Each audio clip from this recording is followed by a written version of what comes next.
Jointure de table, deuxième partie. Rebonjour tout le monde! Dans cette nouvelle vidéo, nous allons poursuivre notre aventure avec les jointures de table. Nous allons découvrir de nouveaux types de jointures et comment les appliquer dans le langage SQL. Cette partie peut s'avérer peut-être un peu plus compliquée, mais rassurez-vous, le diable n'est pas aussi noir qu'il est peint. Les jointures externes. Un petit résumé, dans les chapitres précédents, nous avons réalisé des jointures internes, c'est-à-dire celles où seuls les enregistrements répondant à la condition spécifiée dans la clause on ou, dans le cas de la syntaxe traditionnelle, dans la clause where, étaient sélectionnés à partir du produit des tables.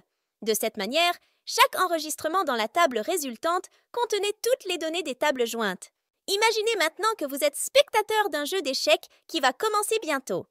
Initialement, nous avons toutes les figures sur un échiquier comme ceci. À gauche, les pièces noires et les cases vides, l'ensemble A, et à droite, les pièces blanches et les cases vides, l'ensemble B. L'ensemble commun de cet échiquier sont les champs où il n'y a pas de pièces. Donc, l'ensemble de l'intersection de A et B des deux adversaires sont les cases vides. Dans ce cas, nous utiliserons la commande innerJoin et on pour les sélectionner. Mais ce serait trop sage pour y rester là, car les cases vides dans un jeu d'échecs ne sont sûrement pas neutres. La jointure leftJoin. Disons que je veux maintenant récupérer toutes les pièces de l'adversaire A et les cases vides qui sont en commun avec ceux de l'adversaire B. Faisons un petit point avec les tables.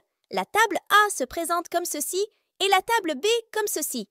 Ou la table A contient les pièces noires de l'adversaire A et les cases vides, et la table B contient les pièces blanches de l'adversaire B et les cases vides. La jointure interne de ces tables sont les cases vides et la requête SQL sera select PA/PB from A innerJoin B on A.PA égale à B.PB. OK, disons maintenant que je voudrais sélectionner toutes les pièces noires et les cases vides, donc l'ensemble que j'ai en commun avec l'adversaire B. Dans ce cas, j'aurai ce qu'on appelle une jointure gauche leftJoin ou une jointure gauche externe leftOuterJoin avec la requête suivante. Select PA/PB from A leftJoin B on A.PA égale à B.PB. Cette requête récupéra tous les enregistrements concernant les pièces noires, y compris les cases vides.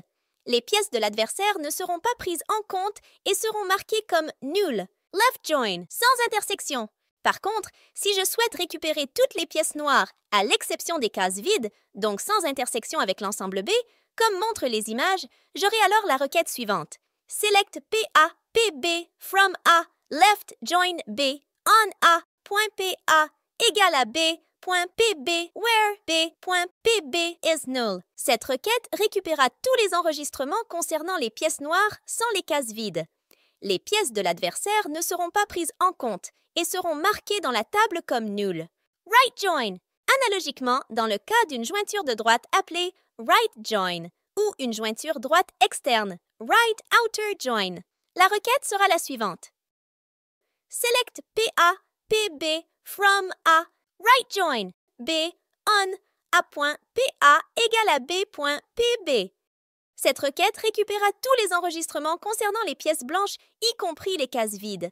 Les pièces de l'adversaire A ne seront pas prises en compte et seront marquées dans la table comme null. Même histoire pour rightJoin, sans intersection mais à l'inverse de leftJoin, j'aurai la requête suivante. Cette requête récupéra tous les enregistrements concernant les pièces blanches sans les cases vides. Les pièces de l'adversaire A ne seront pas prises en compte et seront marquées dans la table comme null. FullJoin. Si je souhaite sélectionner tout l'échiquier, à ce moment-là, j'aurai une jointure complète, c'est-à-dire FullJoin, avec la requête suivante. Cette requête récupéra tous les enregistrements concernant les pièces blanches et les pièces noires, y compris les cases vides. Si je souhaite sélectionner tout l'échiquier sans les cases vides, j'aurai une jointure complète, FullJoin, sans intersection, avec la requête suivante. Cette requête récupéra tous les enregistrements concernant les pièces blanches et noires, sans les cases vides. OK, voyons tout cela dans SQL Online. D'abord, la jointure interne des deux tables A et B contenant les pièces d'échecs et cases vides sur un échiquier, avant que la partie commence. Et comme résultat, j'ai les cases vides. La jointure leftJoin. Cette requête récupère tous les enregistrements concernant les pièces noires, y compris les cases vides. Les pièces de l'adversaire ne sont pas prises en compte et sont marquées comme null. La jointure left join sans intersection. Cette requête récupère tous les enregistrements concernant les pièces noires sans les cases vides.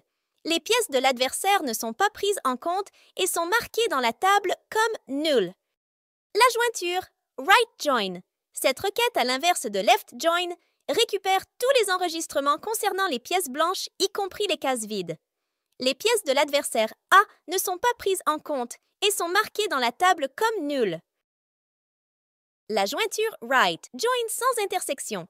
Même chose que dans le cas de left join, la requête récupère tous les enregistrements concernant les pièces blanches sans les cases vides. Les pièces de l'adversaire A ne sont pas prises en compte et sont marquées dans la table comme nulles. La jointure full join. Cette requête récupère tous les enregistrements concernant les pièces blanches et les pièces noires, y compris les cases vides. La jointure full join sans intersection.